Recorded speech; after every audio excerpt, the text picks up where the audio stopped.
특검이 18년을 구형하는 그 순간 김현태가 법정에서 벌인 기이한 행동에 판사마저 폭발했습니다. 도대체 면전에 무슨 말이 쏟아졌길래 법정이 아수라장이 됐는지 영상에서 직접 확인하시죠.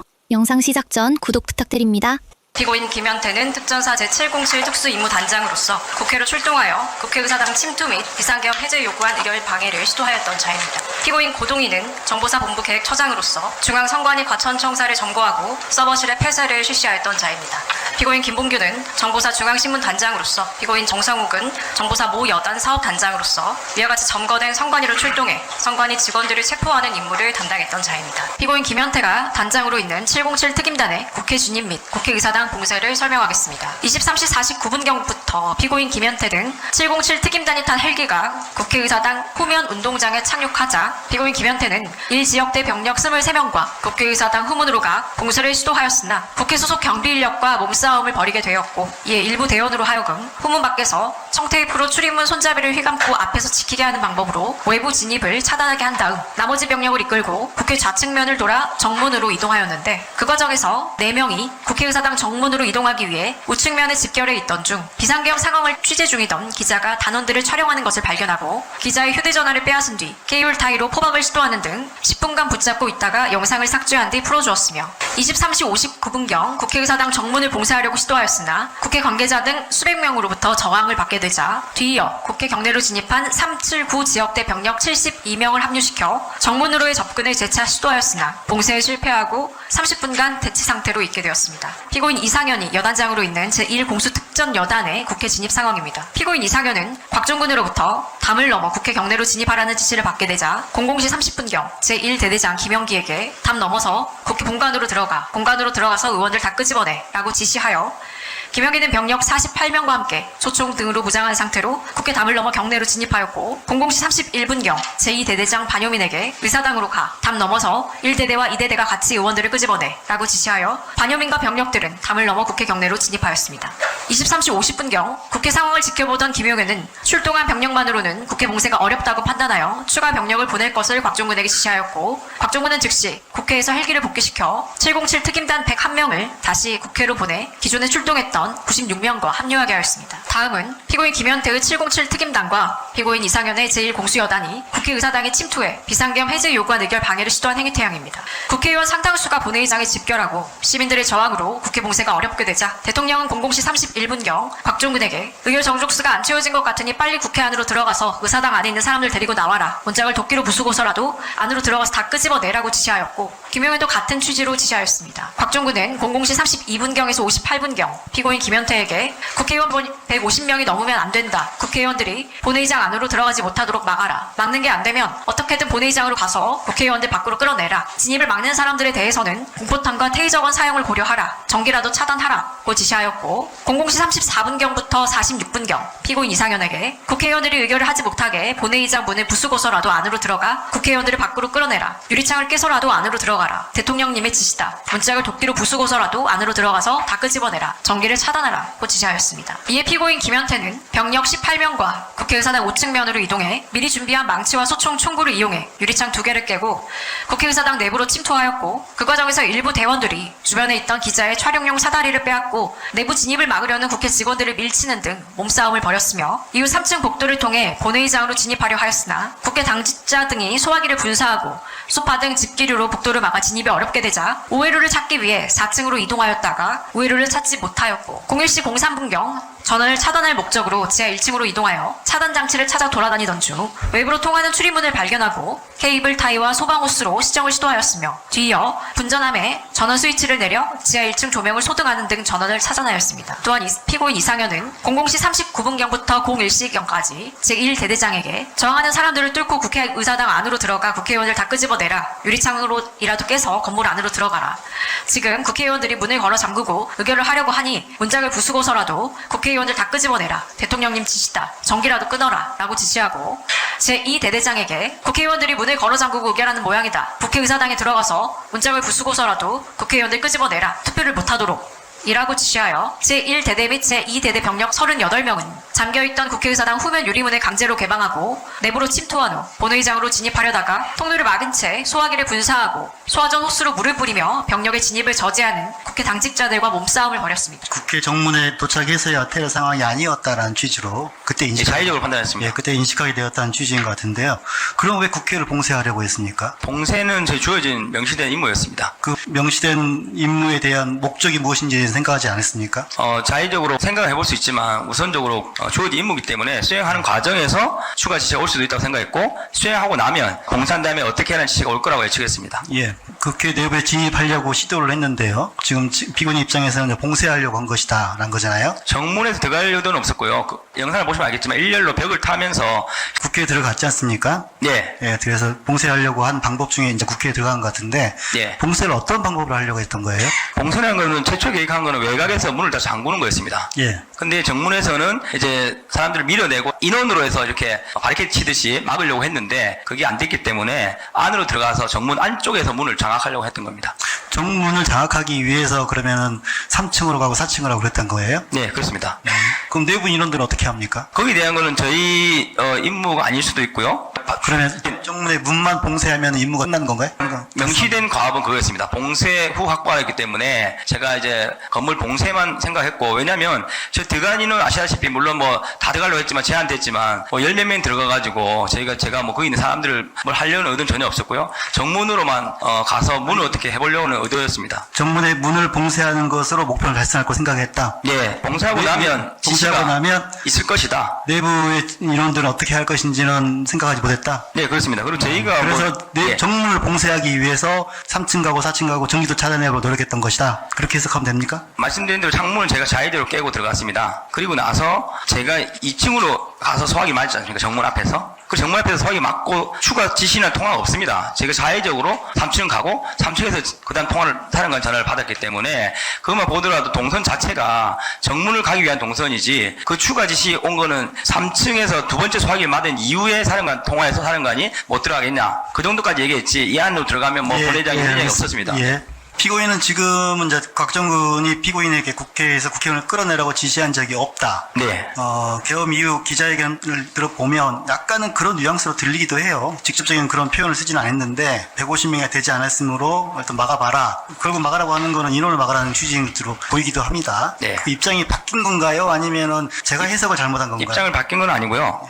저는 헌법재판소 증인 나가기 전까지 많은 국회의원들이 와서 대면 설명하려고 했을 때도 저만 안 갔습니다. 국민의힘 강선영 의원님 전 여단장하고 저를 불렀을 때도 저는 안 갔습니다. 예, 그 정도로 저는 제가 알고 있는 사실을 그대로 보도해야 된다. 그래서 어떤 국회의원도 만나지 않겠다 하는 스탠스로 탄핵 증인까지 갔고요. 기자회견 할 때는 저는 부하들을 살려야 된다는 생각밖에 없었고 제가 준비한 입장문만 읽고 오는 계획이었습니다. 근데 기자들의 질문이 시작됐고 뭔가 하나를 더 알려드려야 되겠다 이런 생각으로 말씀을 드렸는데 제가 당시에 12월 3일과 4일 새벽에 있었던 현장의 기억과 복귀했을 때 여러 루트로 듣는 정보들 어디 사령부가 어땠다 여단이 어땠다 이런 것들 언론에 나온 기사들 뭐 전부 다 내란이다 다 감옥 가야 된다 이런 거 복합된 정보가 이제 섞여가지고 이제 제가 사후에 정리가 된 나름대로 12월 9일 기자회견 당시 기억은 현장 기억과 이후 기억과 나와서 들은 여러 가지가 복합된 거기 때문에 제가 답을 할 때 계속 반복된 질문을 해왔고 그런 뉘앙스는 맞습니다. 나중에 보니까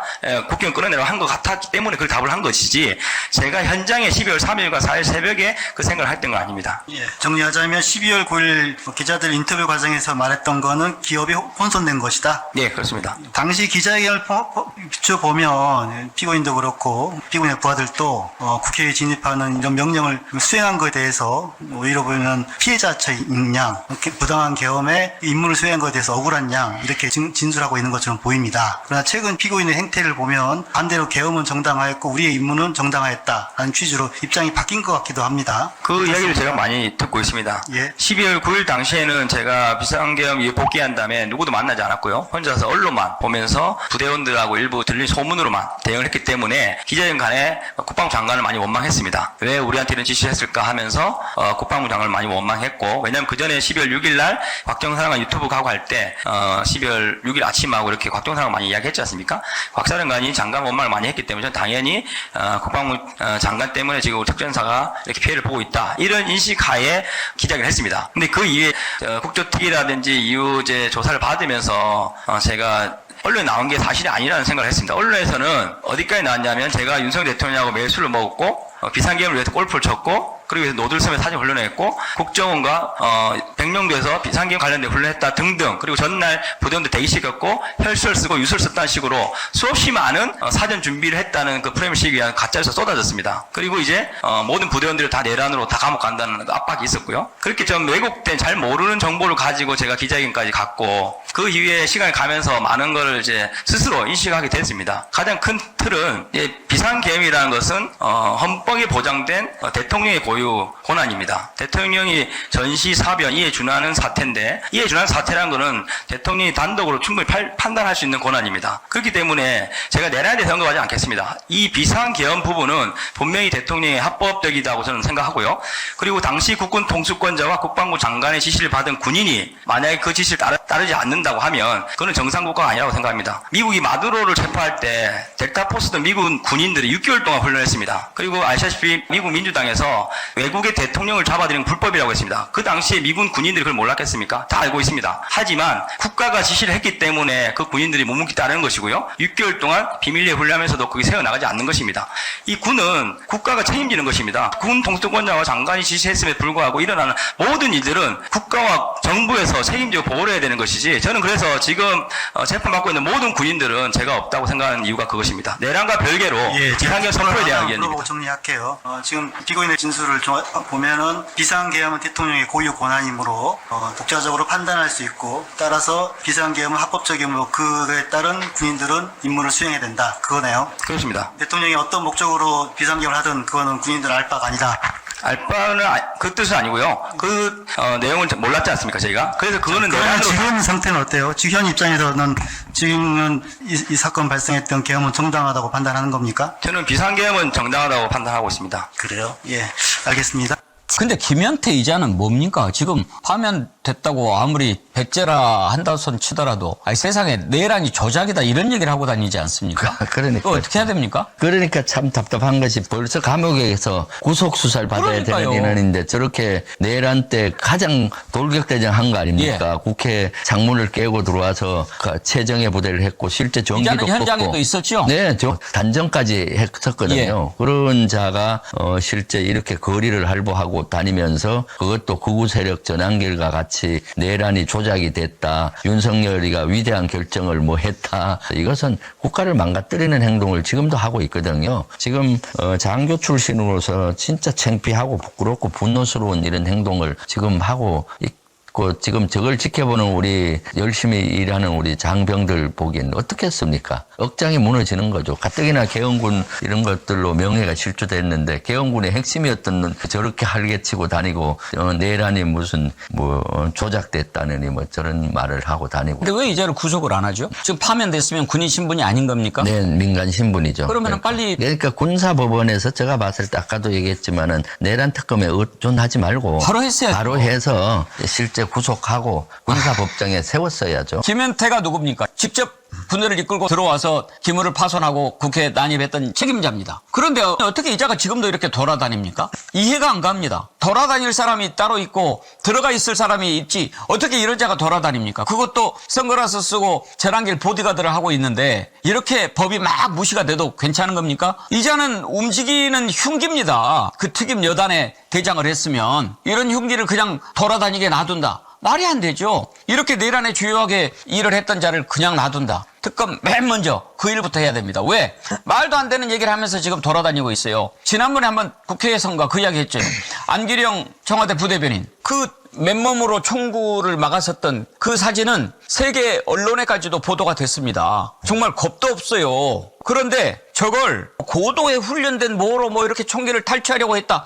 이따 얘기를 하는데 또 고발까지 하셨어요. 안기령이 총기를 탈취하려고 했던 행위를 가지고 잔다르크라고 마치 대단한 영웅처럼 홍보를 했고 군인들이 총을 겨누는 과정에서 총구를 잡았다고 하는 거짓으로 군의 명예와 부대의 명예를 실추시켰습니다.